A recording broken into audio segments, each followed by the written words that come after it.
Well, hey there, everyone. It's January 9th, 2022. This is going to be a interesting video about payroll. And also in this video, hablo en español, sometimes. Es posible que hablo en español porque comprende que muchas personas que usar este Excel file habla español. And I speak a little bit of Spanish. So you're going to hear me intermittently talk Spanish just for no reason when I'm trying to make a point. Because I know so many people are speaking that language, and I also like to pretend like I actually learned something in high school. So let's talk about Michigan payroll tax withholding today, and also as I do these payroll videos really every day, instead of doing multiple videos per day about different states, I'm going to continually talk extensively about when you purchase this file. What do you need to do to turn this standard file that you get, this enormous file that has all 50 states and the District of Columbia's tax rates in it, and almost every conceivable standard way you could run a business and pay people, even though obviously there are so many different types of businesses and specific taxes that apply to them that are not necessarily included yet in this file, but are very, es muy fácil to cambio all kinds of things in here. You can completely make this thing perfect for your business in almost relatively no time.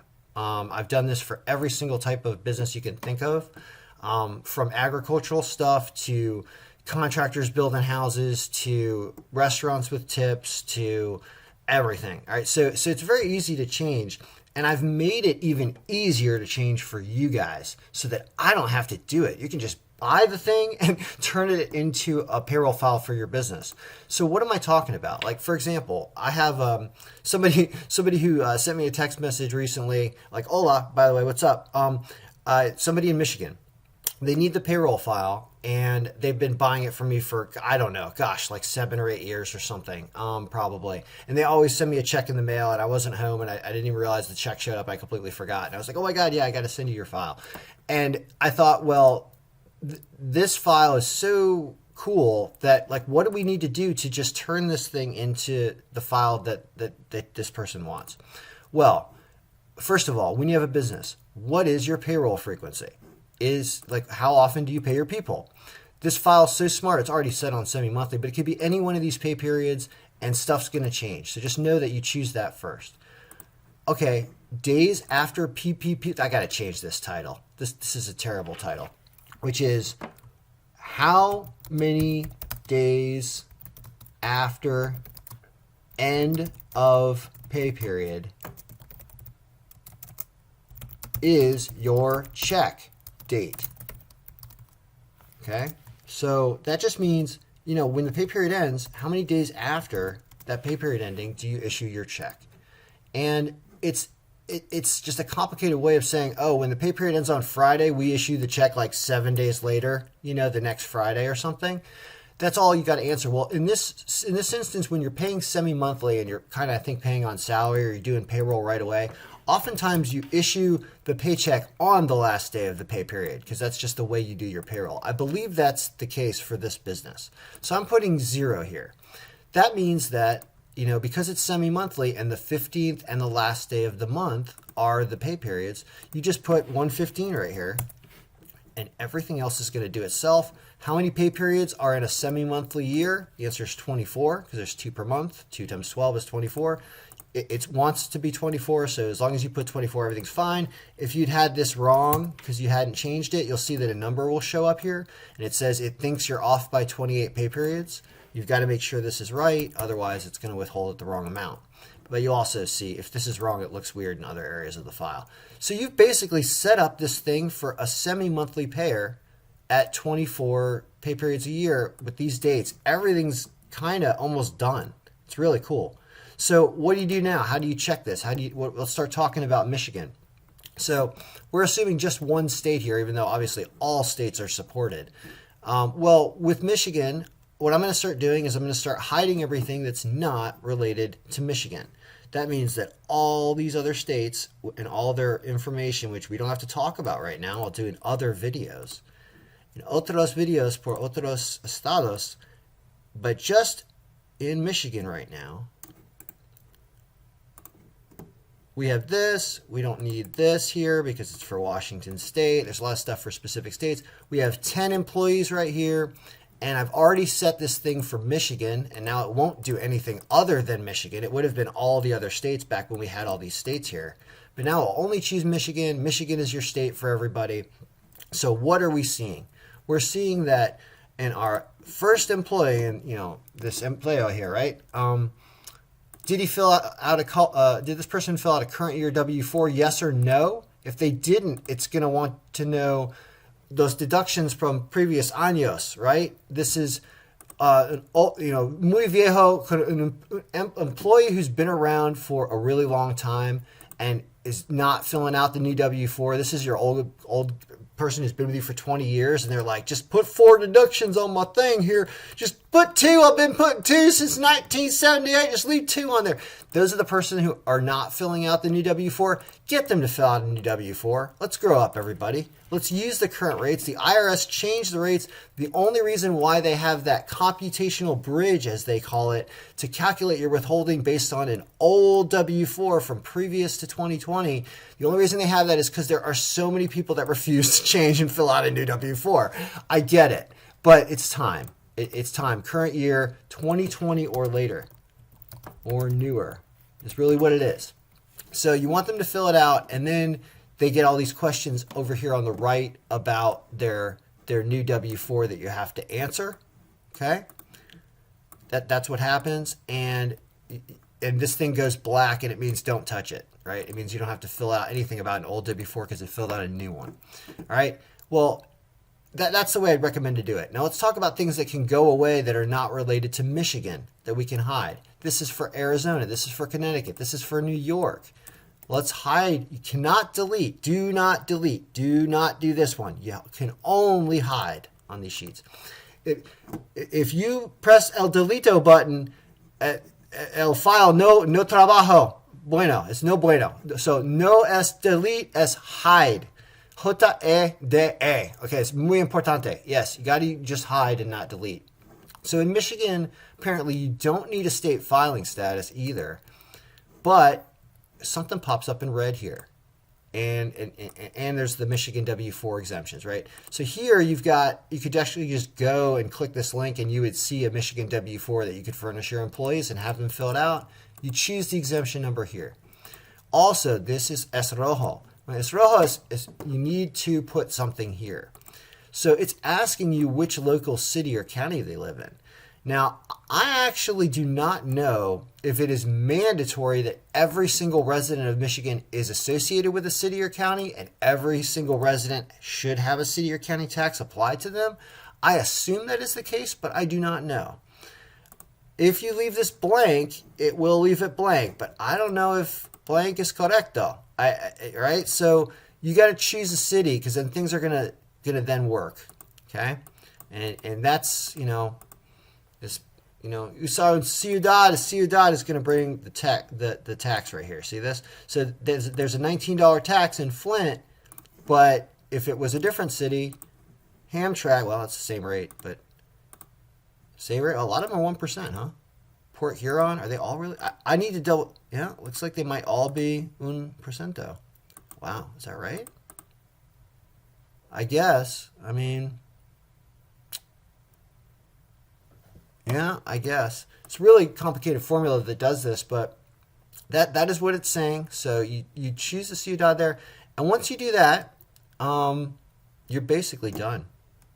Put in information for daily entry, you put in information in pay periods and amounts and stuff. I'll go over this stuff in other videos, but you're basically done, and you can check all your reporting and see what your totals are for every quarter or month or pay period. This is a little confusing. You cannot choose the month like this. It doesn't work. It wants you to only choose one of these things.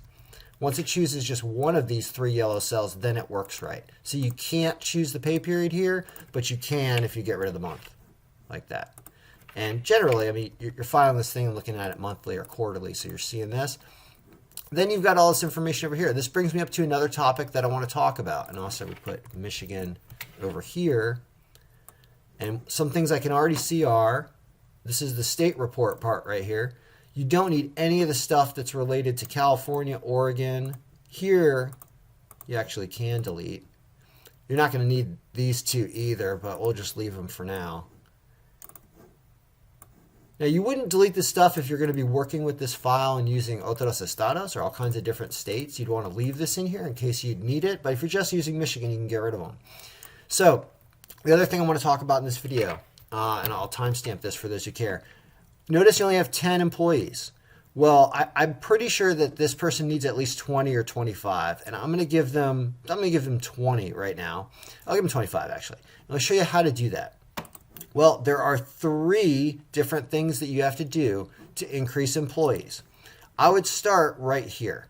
Here is, now this is the only time you're ever going to do the inserto button, is we're going to insert 15 rows here because we're going to make this 25 employees. So you have to highlight here, look at all this highlighting, so right? En el número es where the mouse, izquierda click on the mouse, aquí, and you hold it down, and you go down 15, because we're going to add 15. On the top left of the screen, you can see how many rows it was hiding. Insert, okay? Insert, and then you grab dos rows right here, 2 rows like this,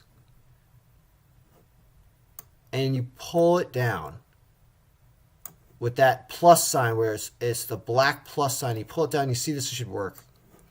And really, properly, you're supposed to unhide everything first, actually, like this, unhide, to make sure that you have pulled all the formulas down. Look at this. We didn't pull these formulas down. So we got to do that again. Start at 8 and 9. I think that's the case. We got to do this right. Got to unhide everything and pull it down. That should work. No, still no formulas here. Oh, actually, there aren't supposed to be any formulas. I think it probably actually worked anyway when we did it with it hidden. I'm pretty sure. So that's 25 employees on this sheet. Okay. Back to hide that. So now we got 25 employees here. That's the first thing we needed to do. That's good. Next thing we need to do is go into the pay period record sheet and create more records for 25 employees. As you scroll down here, you get the number of employees right here. If you go all the way down to where the bottom is, it's sitting at 11 employees right now. We have 25. So how do we get as many as we need? And the answer, this is real easy. You just, when everything is unhidden, let's unhide everything. It should be sent to you in its raw form. It's going to be sent to you with everything unhidden anyway. So you have to highlight. I mean, look at how many different formulas we have in this file, right? It's amazing. You're going to unhide this. And then it's pretty easy. You just, once you, I'm holding down the control button, control shift at the same time, control shift and the right arrow. I'm sitting in this cell right here, all the way on the left. Control shift, right arrow. And I keep pressing the right arrow while holding control shift. And eventually you get all this over here. All we need to do is just keep pulling this down until we get to our 25th employee. It's going to be about 500 something rows or something. That's employee number 24. Let's keep going. Notice I'm pulling down from the right. And once we get a full 25th employee's pay period, right there, you can just delete the rest. And we now have 25 employees in here. One more thing that's important that you need to do in this sheet, which is we have a whole new cube. This is a big rectangle, this whole area here, all the way from the top in row 4 all the way to now row 603 is what that says right here on the left. This is a new range of the cube of data. And all you need to do is go up to the top. You don't even have to highlight it yet. You just need to remember number 603. You need to go to Formulas, Name Manager right here. Okay, this is Nombre Manager. And all this here, all P underscore ALL pay. That is the range name of all of our data.